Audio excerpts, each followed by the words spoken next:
At 8 on a bitter Tuesday morning, my card failed. Over $40 of groceries. The cashier watched me try again while a queue formed behind me. I called my father, expecting a banking error. "I canceled every company card you use," Leonard Vale said. "You were trained to obey instructions, not control money. Maybe now you'll remember your place." Behind him, I heard my stepmother Marissa laugh, followed by her son, Owen. I left the basket, walked through the frozen car park, and drove straight to Meridian Commercial Bank. My name is Ethan Vale. I'm 36, a former Army logistics officer, and for 6 years I ran operations at Vale Freight Systems. When my mother died, I resigned my commission because the company she'd helped build was collapsing. Contracts vanishing, creditors circling, my father pretending confidence while bankruptcy waited outside his office. I invested my inheritance, negotiated new transport agreements, reorganized every failing route, worked until dawn for months. Leonard accepted the awards for the recovery. I let him because I believed protecting the family mattered more than getting credit. Then he married Marissa. Within 2 years, she'd convinced him that discipline made me heartless, and that Owen, 28, 3 abandoned business ventures behind him, possessed vision.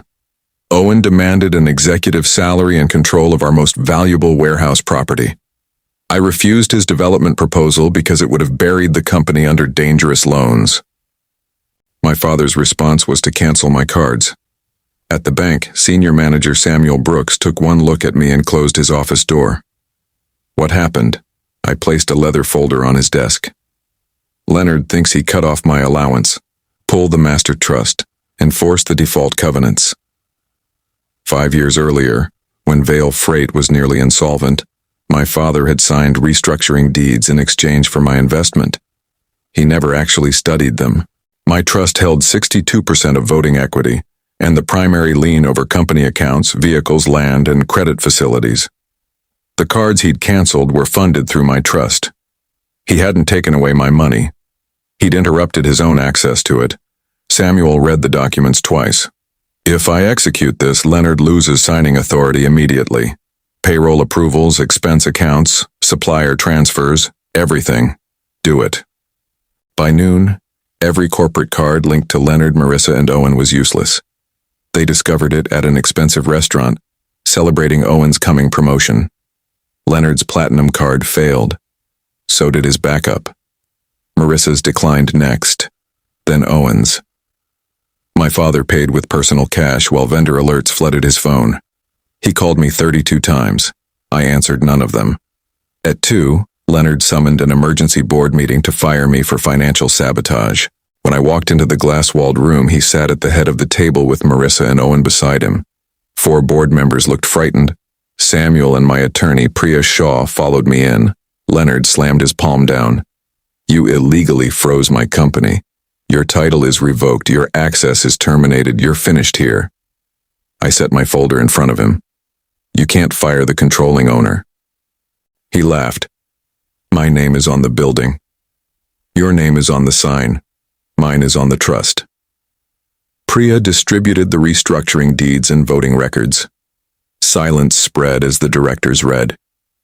Leonard's face lost its color. I explained that his attempt to cut off my authorized funding had triggered protective covenants, transferring full operational control to me.